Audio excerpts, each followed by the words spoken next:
Dear students, today we are going to start chapter 17, Provisions and Reserves. What are provisions? Provisions means which are created to meet known liabilities. ये जो हमें पता है कि आने वाले टाइम में ये रिस्क होने ही वाला है, नॉन लाइबिलिटी हमें पूरी करनी ही करनी है, उसके लिए जो भी क्रिएट पैसा अलग साइड पे रखा जाता है, this is known as provision.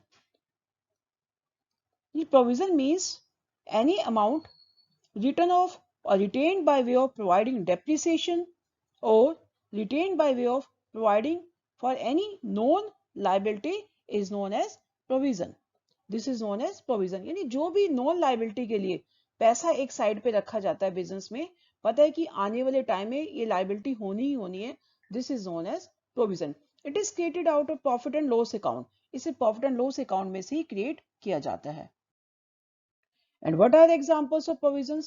Provision for depreciation, यानी means जो depreciation के लिए पैसा अलग से रखा जाता है, this is known as provision for depreciation. And second one is provision for bad and doubtful debts. कई बार क्या होता है कि हमने किसी को क्रेडिट में सेल की और जिस पर्सन से हमने पैसा लेना है, those persons are known as debtors. और debtors कई बार पूरा पैसा नहीं देते वापस, तो समटाइम्स कुछ ना कुछ पैसा बैड होता है और डाउटफुल हो जाता है. तो ये हम इमेजिन करके चलते हैं, मान कर चलते हैं, तो this is known as provision for bad and doubtful debts. And provision for taxation, the taxation which is given to the government, ये भी फिक्स है, हमें देना ही देना, लाइबिलिटी है, बिजनेस की लाइबिलिटी है, तो this is also provision for taxation. And now what is the accounting treatment of provisions and provision for doubtful debts. Debtors may be of three types. One is good debts. As name show, good debts means those debtors from whom collection of money is certain. जिससे पैसा मिलना ही मिलना है. These are known as good debts. And second one is bad debts. Bad debts as name show, जिसका पैसा डूबेगा ही डूबेगा. Those debtors from where collection of money is not possible and the amounts of credit given is a certain loss. यानी पैसा loss है ही है, तो पैसा मिलेगा ही नहीं मिलेगा. And third is provision for doubtful debts. And doubtful debts means which is uncertain, may or may not be received. मिल भी सकता है और नहीं भी मिल सकता. Now what is the journal entry for creating provision for doubtful debts? It will be written in the debit side of the profit and loss account. That is why the journal entry will be profit and loss account debit to provision for doubtful debts account. Now what are reserves? Any sum, any reserves are created for unknown liabilities. जो liabilities हमें पता ही नहीं है, जो unknown liabilities के लिए, जो uncertain है, जिसका हमें पता ही नहीं है कि मे बी लॉस हो भी सकता है और नहीं भी हो सकता. Any sum which is appropriated out of profit, ये प्रॉफिट में से क्रिएट किया जाता है. जो प्रोविजन है वो चाहे लॉस भी हो, वो चार्ज है, प्रोविजन चार्ज है, मतलब क्रिएट करना ही पड़ता है, चाहे फर्म में लॉस हो चाहे प्रॉफिट हो. लेकिन जो रिजर्व है it is created out of profits, profit में से रखा जाता है. And this is also known as appropriation of profit. And it is not meant to cover up the liabilities.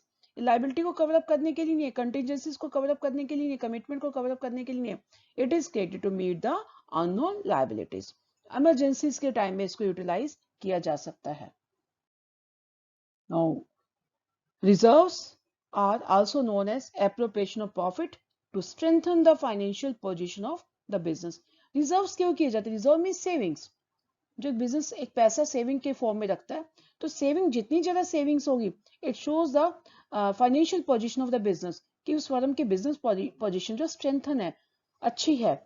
यानी it reserves is not a charge against profit, ये charge नहीं है, it is an appropriation, इसे appropriation बोलते हैं. And provision क्या है?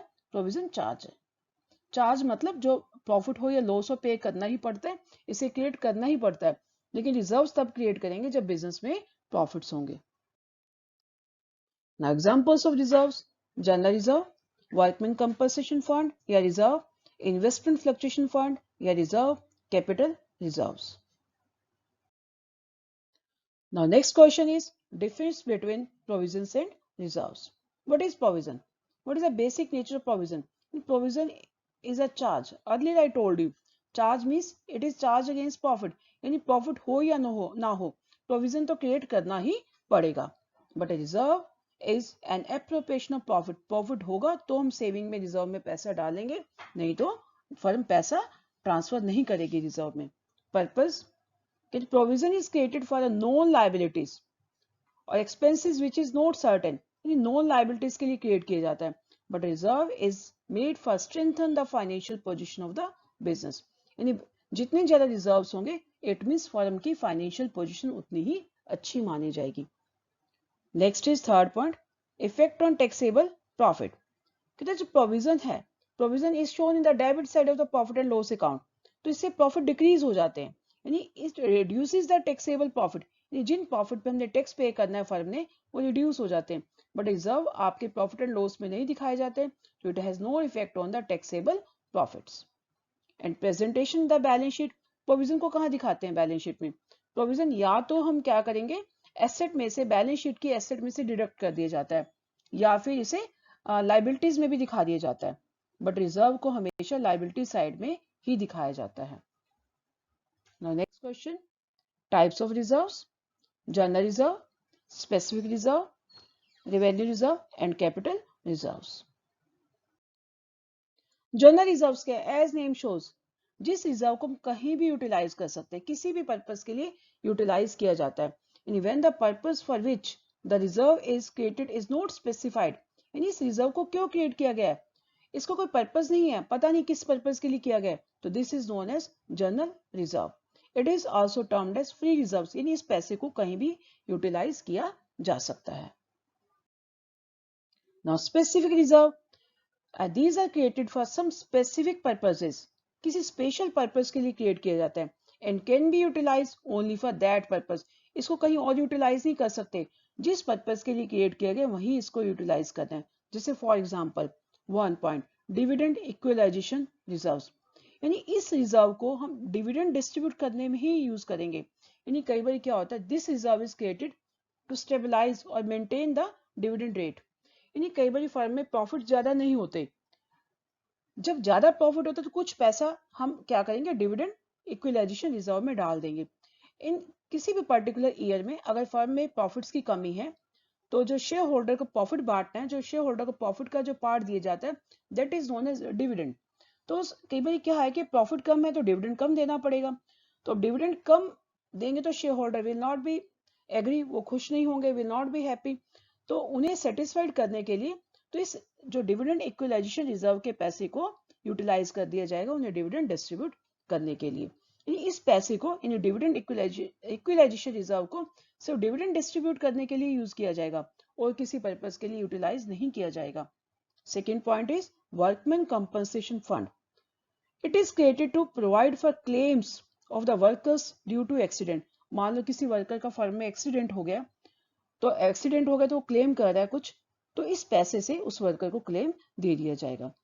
Now third is investment fluctuation fund. ये क्या होता है, जैसे मान लो फर्म ने कहीं पैसा इन्वेस्ट किया है तो उस इन्वेस्टमेंट से लॉस हो गया, तो उस लॉस को कवर कहां से किया जाएगा, इन्वेस्टमेंट फ्लक्चुएशन फंड से कवर किया जाएगा. It is created to provide the losses on the investment. Now revenue reserves. The revenue reserves are created from revenue profits. जो रूटीन के प्रॉफिट्स है उसमें से क्रिएट किया जाता है, which arise out of the normal operating activities of the business. जो firm के नॉर्मल ऑपरेटिंग एक्टिविटीज से जो प्रॉफिट्स हो रहा है तो उसे बोलेंगे रेवेन्यू प्रॉफिट्स. एंड एग्जांपल वही same, general reserve, workman compensation reserve, investment fluctuation reserve etcetera. Now capital reserve. This is created out of capital profits. इसे रूटीन के नॉर्मल प्रॉफिट में से क्रिएट नहीं किया जाएगा, इसे कहां से क्रिएट किया जाएगा, कैपिटल प्रॉफिट में से. जैसे मान लो किसी पर्सन ने एसेट परचेज की, बिल्डिंग परचेज की ₹25 लाख में, अब उसकी वैल्यू होगी 26 लाख. जो 1 लाख का डिफरेंस है, this 1 lakh difference is known as capital reserve, which do not arise from the normal operating activity से इसको अराइज नहीं किया जाएगा. Such reserves are not available for distribution as dividend. इससे डिविडेंड को डिस्ट्रीब्यूट नहीं किया जाएगा. जैसे एग्जांपल के premium on issue of shares and debentures और profit on sale of fixed asset. The example जैसे मैंने आपको बिल्डिंग का दिया है. Now differentiate between revenue reserves and capital reserve. 1. Source of creation. It is created out of revenue profits, revenue reserve को कहाँ से क्रिएट किया जाता है, रेवेन्यू प्रॉफिट में से। And capital reserves are created out of capital profits. Purpose, revenue reserves are created to strengthen the financial position of the business, but capital reserves are created for compliance, legal requirement और accounting practice। इसे जरूरी है create करना, legally compulsory है। Uses, the specific revenue reserves can be utilized only for the specific purpose, but it can be utilized for specific purpose such as dividend equalization fund, etc.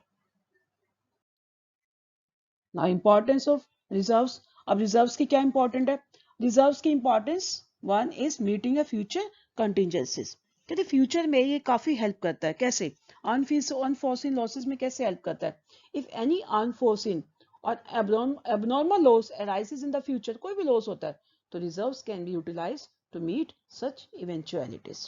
Now second point is it helps in strengthening the general financial position of the business, यानी financial position को कैसे strengthen करता है, reserves are distributed, reserves are undistributed और accumulated profits, reserves होते हैं जो distribute नहीं किए जाते, and technically known as ploughing back of profits, इसे रिटेन्ड अर्निंग भी कह देते हैं, यानी मतलब जो पैसा जो प्रॉफिट का वो पार्ट जो डिस्ट्रीब्यूट नहीं किया जाता है इसे फर्म में ही रखा जाता है। It is a source of internal financing of the expansion of business, यानी इस पैसे को फर्म को बढ़ाने में भी यूज किया जाता है। तो this also helps in strengthening the financial position of the business and redeeming our long term liabilities, long term liabilities को भी redeem करने में help करता है, जैसे long term liabilities से debenture redemption fund हो गया for the payment of debentures. For example, if you need rupees 5 crore for the repayment of debentures after 10 years, the fund is created for this purpose and this is transferred from the reserves. Now secret reserves. Secret reserve is a reserve as name shows which does not appear in the balance sheet. इसे secret रखा जाता है, इसे balance sheet में appear नहीं किया जाता। It may also help to reduce the disclosed profit, यानी क्या करती है फर्म, प्रॉफिट डिस्क्लोज ही नहीं करती, कम कर देती है profit. And also the tax, अब प्रॉफिट कम शो करेगी फर्म तो टैक्स कम पे करना पड़ेगा, तो इस तरह से सीक्रेट प्रॉफिट्स क्रिएट हो जाएंगे। And secret reserves can be created in the following ways, जैसे for example under valuation of inventories. अब इन्वेंट्रीज है, इन्वेंट्रीज का स्टॉक है, उसकी वैल्यू कम दिखा दी, है ज्यादा वैल्यू लेकिन उसे कम दिखा दिया गया, तो इस तरह से क्या होगा, तो सीक्रेट रिजर्व क्रिएट हो जाएगा। And charging capital expenditure to profit and loss account, था तो कैपिटल एक्सपेंडिचर दिखा रही है उसे किसमें, प्रॉफिट एंड लॉस में। अब प्रॉफिट एंड लॉस में खर्चा दिखा रही है, खर्चा था नहीं, उससे प्रॉफिट कम आ जाएंगे लेकिन प्रॉफिट एक्चुअल में ज्यादा है। And treating a revenue receipt as a capital receipt, था तो रेवेन्यू खर्चा लेकिन उसको दिखा दिया कैसे, कैपिटल रिसीप्ट में दिखा दिया। राइटिंग ऑफ एक्सेसिव डेप्रिसिएशन, कई बार फर्म क्या करते हैं, डेप्रिसिएशन होता तो कम है लेकिन उसे ज्यादा दिखा देगी, जब ज्यादा डेप्रिसिएशन शो किया जाएगा तो उससे प्रॉफिट डिक्लाइन हो जाएंगे। Thank you and have a nice day.